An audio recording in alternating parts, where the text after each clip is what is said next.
Yeah. Now we take out from here the Newton's third law of motion. Newton's third law is whenever an object applies a force, an action on a second object, the second object applies equal and opposite force as a reaction on the first object.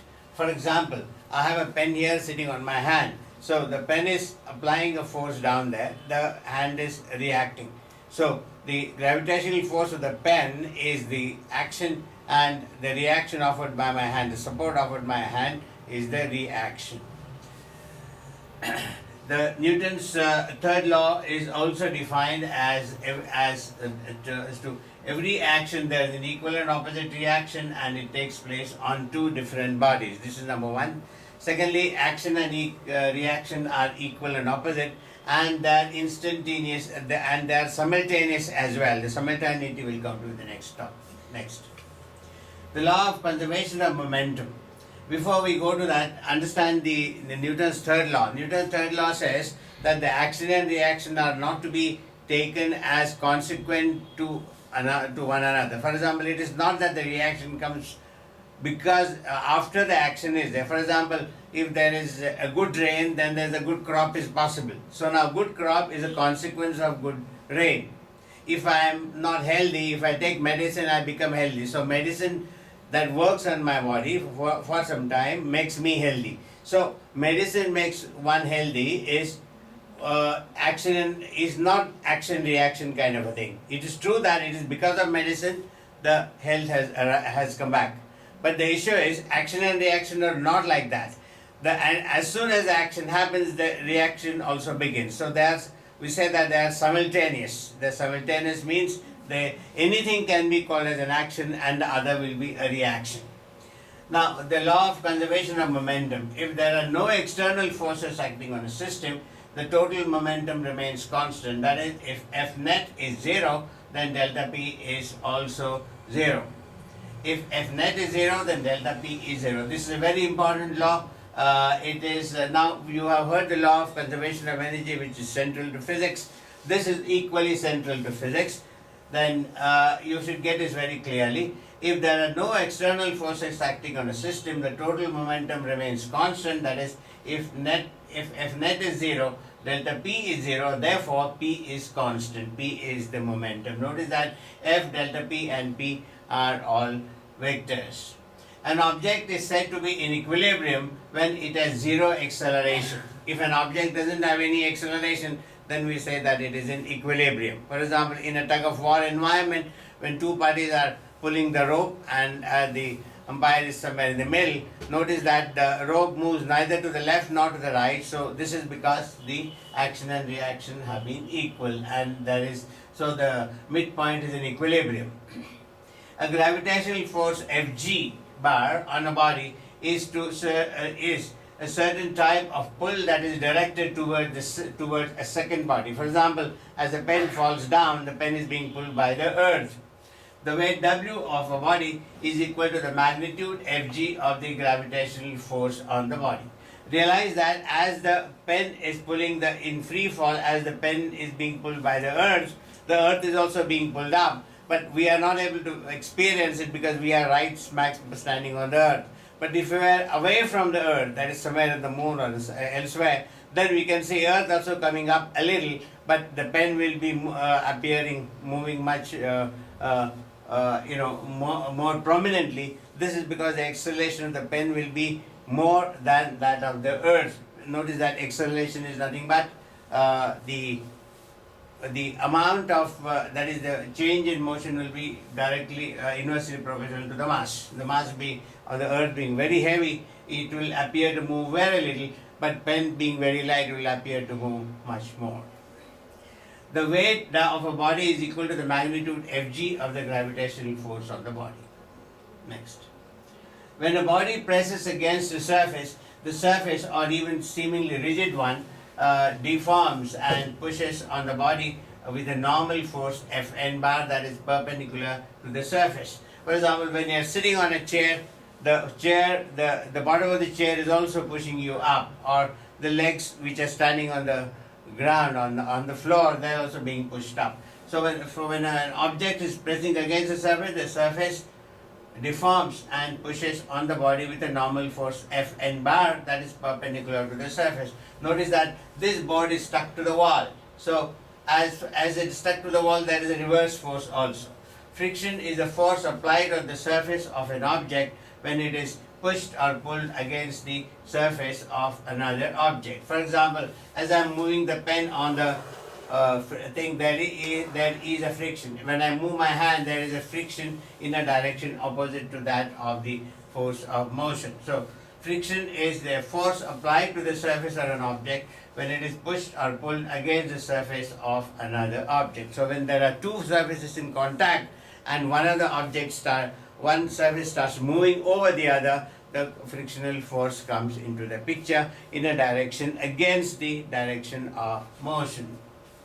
There are two types of friction: static friction and kinetic friction. Static friction, the frictional force acting between any two surfaces at rest with respect to each other, is called as a force of static friction when an object is at rest, understand. When there is no applied force, there is no static friction. When there is no applied force, there is no static friction. It comes into play the moment there is an applied force. When the applied force increases, the static friction also increases, having a magnitude equal but opposite to the applied force up to a certain limit, keeping the body at rest. It is represented by Fs. S stands for static and F is for friction. That is the static friction. Now, in the case of kinetic friction, the frictional force acting between surfaces in a relative motion with respect to each other is called as the force of kinetic friction or sliding friction. It is represented by Fk, K representing kinetic. So understand that there is static friction and kinetic friction. Next, properties of friction. Now we go to properties of friction. First property is that if the body does not move, then the static frictional force Fs bar and the component F bar that is parallel to the surface balance each other. Understand? If a body does not move, then the static frictional Fs bar and the component of the force F bar that is parallel to the surface balance each other. They are equal in magnitude, and Fs bar is directed opposite to that component of F bar. Property 2. The magnitude of Fs bar has a maximum value Fs max that is given by Fs max equal to mu s Fn, where mu s is the coefficient of static friction and Fn is the magnitude of the normal force on the body from the surface. The magnitude of the component of F bar that is parallel to the surface exceeds Fs max. The body begins to slide along the surface. Understand it now. If the magnitude of the component of F bar that is parallel to the surface exceeds Fs max, then the body then begins to slide along the surface. Not till then. Property 3. If the body begins to slide along the surface, the magnitude of the frictional force rapidly decreases and a value Fk decreases to a value Fk given by Fk equal to mu k Fn dash, mu k Fn, where mu k is the coefficient of kinetic friction. So now here we talked about static friction and its coefficient, and this is the kinetic friction coefficient. Notice that if I have an object and if I am trying to move it, in the beginning, so long as I continue to push, there will be a friction, but it will be opposite in direction. But as soon as I start moving, the static friction will slowly give way to what is called as a kinetic friction, which is given by the second force. The maximum static friction that a body can exert on other body in contact with it is called as a limiting friction, F max. So Fs is always less than F max, and that is equal to mu Sr. This is an important formula you must remember, where mu S is the coefficient of static friction and R is the normal reaction. The coefficient of static friction is always greater than the coefficient of kinetic friction. Mu S is always greater than mu K. The kinetic friction is always less than the static friction. The angle of friction phi is defined as the angle between the normal reaction N and the resultant of the frictional force F and the normal reaction. Understand? The angle of friction phi is defined as the angle between the normal reaction N and the resultant of the frictional force F and the normal reaction. Tan phi is equal to F by N. Since F equal to mu N, tan phi will be equal to mu. So the coefficient of friction is nothing but tan phi, and that we are going to call as the angle of friction. Next. Look at the picture here, it will be much more clearer. Angle of repose. When a body is kept in contact with an inclined plane, like this, here is an inclined plane. Angle of repose is what we are defining, alpha, not to be confused with angle of friction. When a body is kept in contact with an inclined plane surface, it just starts sliding down the plane for a certain angle of inclination of the surface with the horizontal. In figure 4.1, the angle alpha is called as the angle of repose of the inclined surface with respect to the body in contact is such that alpha equal to tan inverse mu. Tan alpha is equal to F by R. Notice that this is the force mg, mg cos alpha in this direction and mg sin alpha in this direction.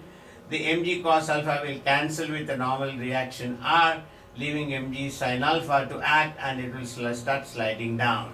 As it starts sliding down, there is a frictional force coming into the picture here. So now tan alpha will be equal to F divided by R, whatever the value of friction divided by R, and that is mu. That is how it is called as the angle of repose of the inclined surface with respect to the body in contact with it, alpha equal to tan inverse mu. If the mu is more, then alpha will also be more. Next point, 34. Uniform circular motion is the motion of an object traveling at a constant or uniform speed on a circular path. Sometimes it is more convenient to describe uniform motion by specifying the period of the motion rather than the speed. The period t is the time required to travel once around a circle, that is to make one complete revolution. We can say like this, that if I have an object and it is going in a circular path, the time it takes from A along this direction and coming back to A, this is the time taken, and this is the radius r. The relationship between t and a speed v is given by v equal to 2 pi r by t, because if this is the radius r, then 2 pi r is the circumference, and the distance traveled by that within time t is nothing but v. So where 2 pi r is the circumference of the circle. Next. When an object is suddenly released from its circular path, the object accelerates toward the center of the circle at every movement. Notice, when an object is suddenly released from its circular path, the object accelerates toward the center of the circle at every movement. Such acceleration is called centripetal acceleration. The word centripetal means moving towards the center, The magnitude of centripetal acceleration.